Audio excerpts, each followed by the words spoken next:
Buenas noches, profesor Huerta Palomino. Este trabajo consiste en la tarea académica 2, el cual vamos a hablar sobre el análisis de la resolución número 11 del 22 de junio de 2018, el expediente 16-2017-79.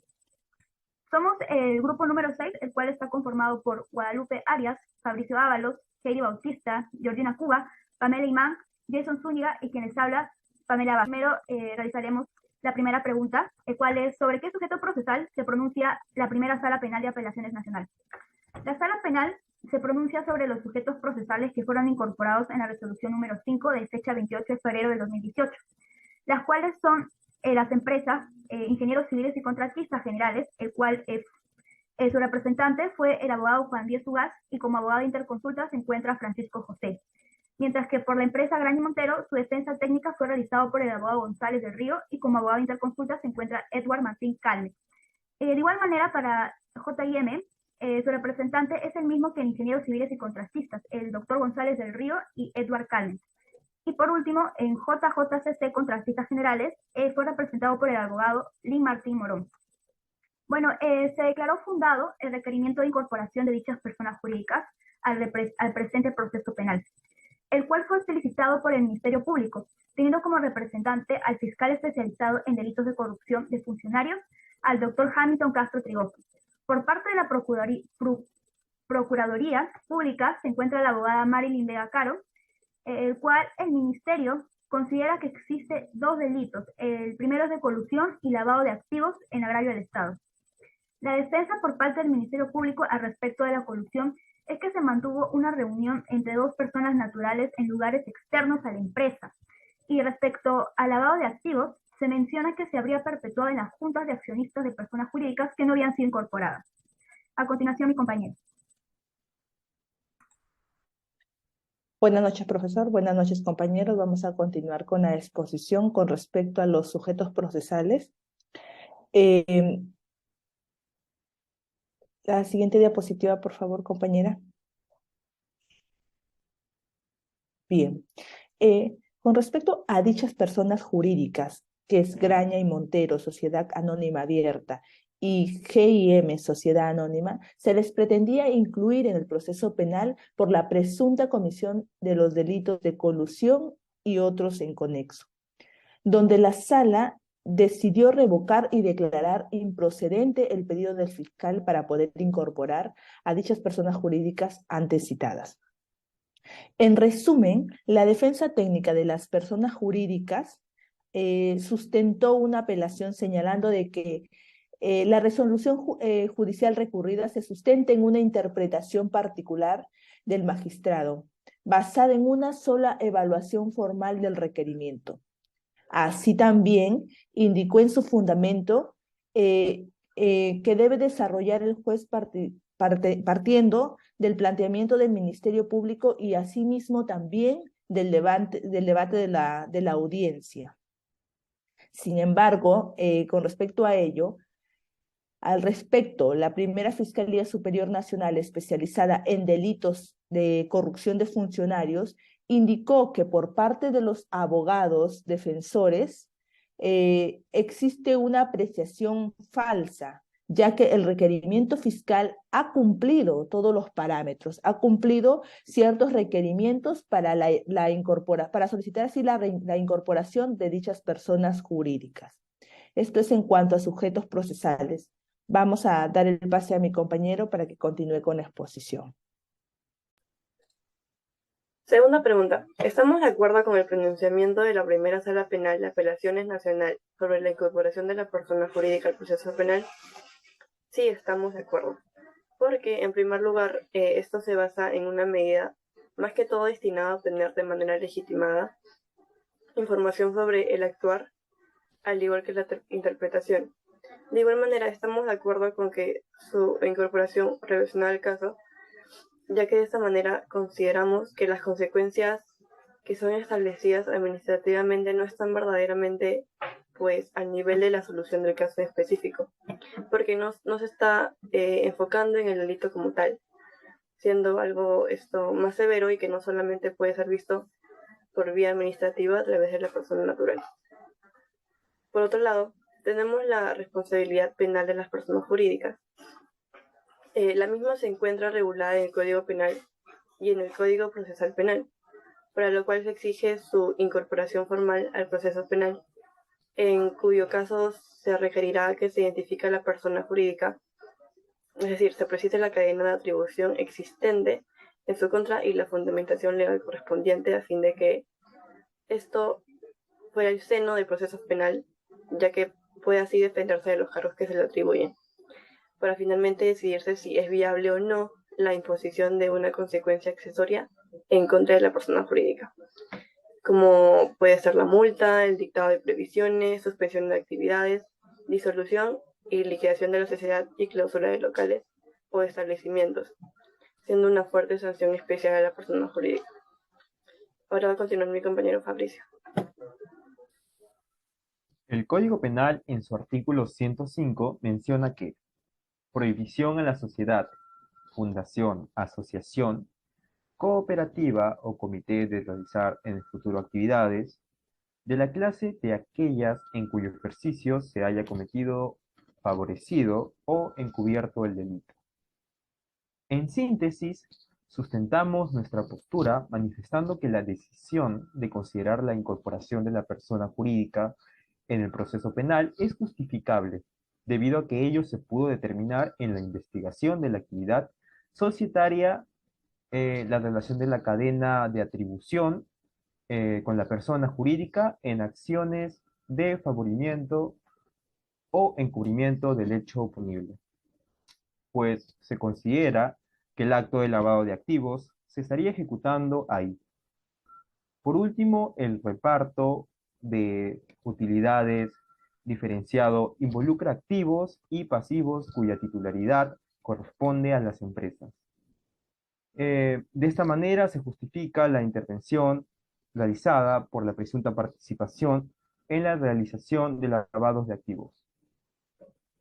Asimismo, cabe mencionar los hechos basados en la resolución número 11 de los contratistas generales e ingenieros civiles. Pues dicho sustento dio en base o se manifestó en base a la no verificación de la potencialidad de los delitos que se imputan. En tanto, la colusión por integración es atípica y se encuentra prescrita. Y no resulta posible tampoco la configuración del delito de lavado de activos.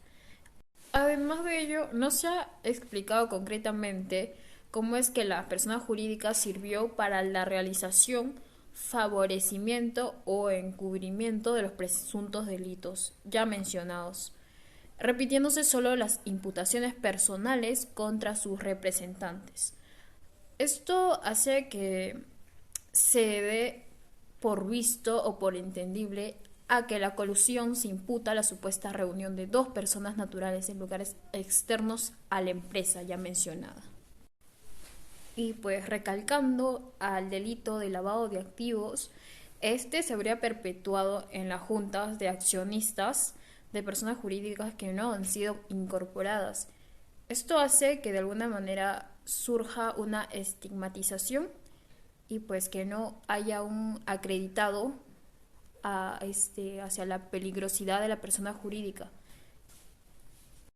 Mediante estos hechos, la evaluación a realizar también implica a que la imputación de esta persona jurídica deba reunir el grado de sospecha suficiente que ha sido instrumentalizado por el autor. Quiere decir que ha sido de alguna manera dicho o expuesto por este sujeto, pese a que el fiscal admitió no haber señalado la instrumentalización ni la peligrosidad de la persona jurídica. Por otro lado, decir o destacar que la imputación planteada debería ser coherente, servir como base para la incorporación de la persona jurídica, y en este caso no se indicó cuál ha sido la concreta instrumentalización o el fundamento que tendría que estar planteado en dicha énfasis, en dicha coyuntura.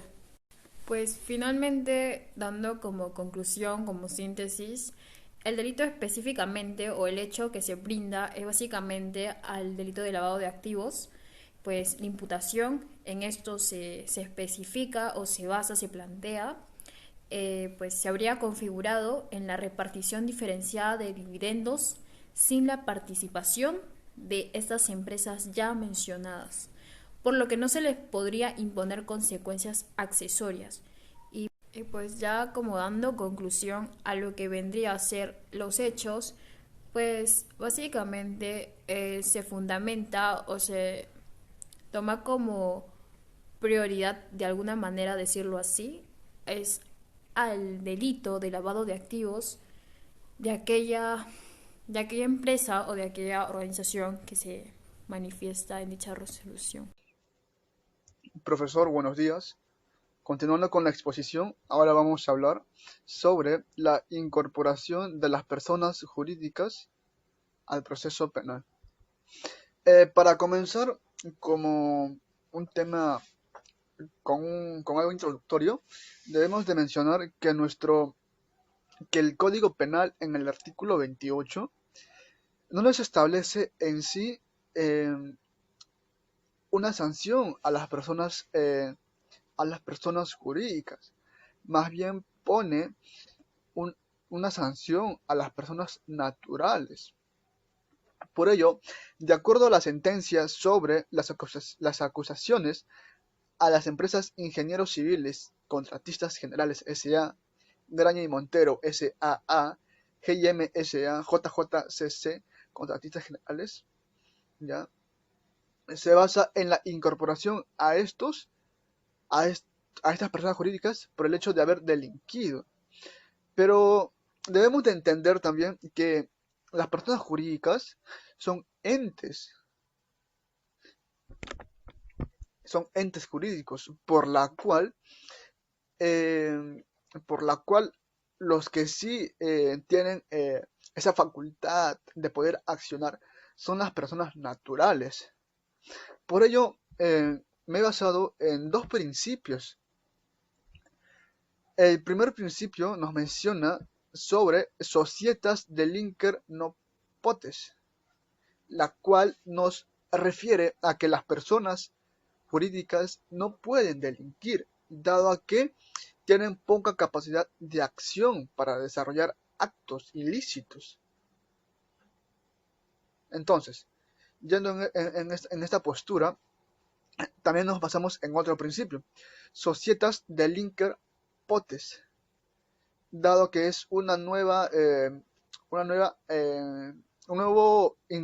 introducción que nos refiere a que las personas jurídicas sí pueden delinquir. Entonces, en esta medida, basándonos en el segundo principio, para poder incorporar a una persona jurídica al proceso penal, se deben de establecer ciertas acciones, ¿no? Ciertas acciones que den sustento a que se usó como intermediario para poder sacar buenos para poder sacar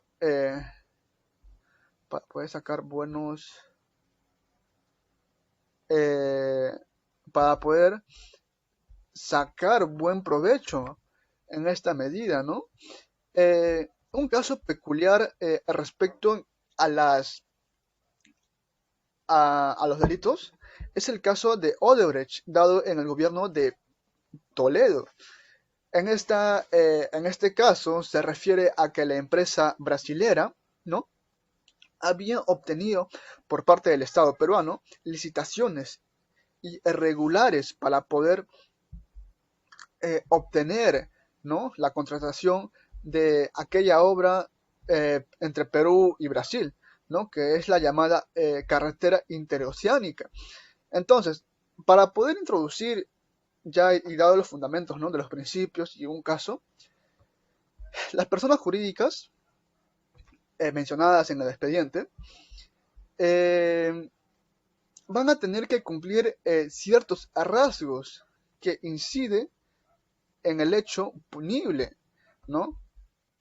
En primera medida tenemos que el artículo 90 nos refiere a que se integrará a las personas jurídicas en el proceso si cumplen con lo siguiente mencionado en el artículo 104 y 105 del Código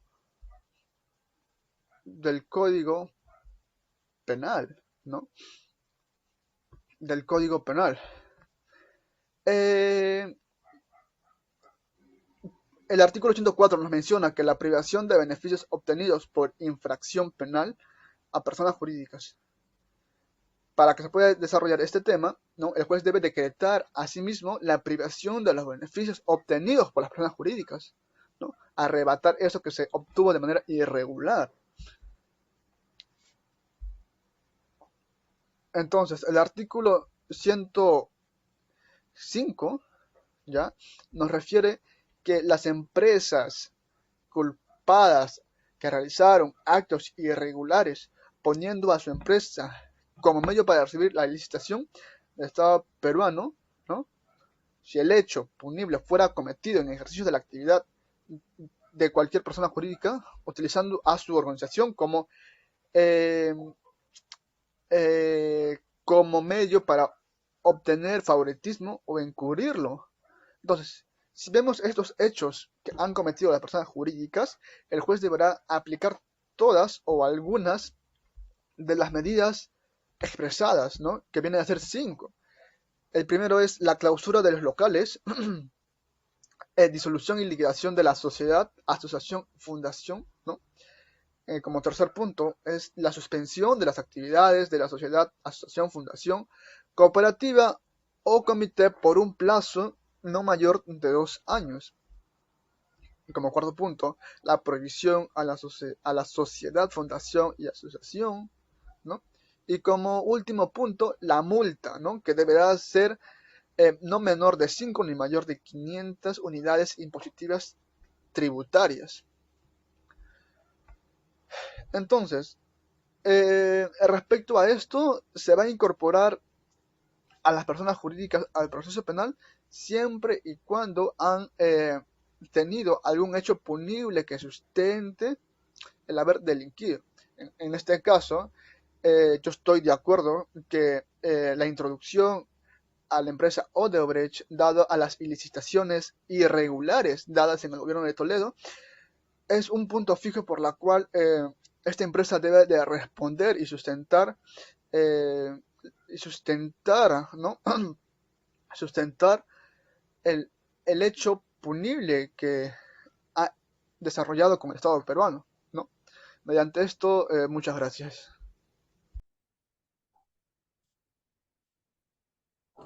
Por consiguiente, para complementar la información que ha brindado mi compañero Jason, la incorporación de la persona jurídica está sujeta a determinados parámetros en relación con los principios de la legalidad del proceso penal. Según la resolución vista para nuestra tarea académica, la cual es la resolución número 11 del 22 de junio del 2018, emitido por la Primera Sala Penal de Apelaciones Nacional en el expediente 16-2017, en el acuerdo plenario 7-2009, nos da mención frente al requerimiento de la información a la persona jurídica en el marco de una investigación, ya sea por lavado de activos u otra naturaleza donde ésta tuviera participación. Aquí pasaré a mencionar cuáles son estos procedimientos. Número 1. El fiscal provincial ha de incluir en su denuncia formalizada un requerimiento fundamentado en el curso de la etapa de la instrucción de la persona jurídica involucrada en el hecho punible imputado. Allí mismo incorporando en lo procedente los datos y contenidos a que alude el artículo 91. La persona jurídica denunciada ha de ser comprendida en el auto de apertura de instrucción, en esta resolución que deberá notificársele a una citada persona jurídica. El juez penal dispondrá que ella designe un apoderado judicial en iguales términos que los referidos en el artículo 92. La persona jurídica procesada tiene, en lo pertinente, los mismos derechos y garantías que la ley vigente con concede a la persona del imputado durante la instrucción y el juicio oral. Número 4. La acusación fiscal, si correspondiere, debe pronunciarse específicamente acerca de la responsabilidad de la persona jurídica. En su caso, solicitará aplicar específicamente con las consecuencias accesorias que corresponde aplicar a la persona jurídica por su vinculación en el hecho punible cometido. Y número 5, la persona jurídica deberá ser emplazada con el autoenjuiciamiento, pero su inasistencia no impide la continuación del juicio oral. El juez o sala penal competente, de ser el caso, impone la consecuencia accesoria que resulte pertinente al caso de la debida fundamentación o la absolverá de los cargos. Rige en estos casos el principio acusatorio y el principio de congruencia o proceso de correlación. Gracias.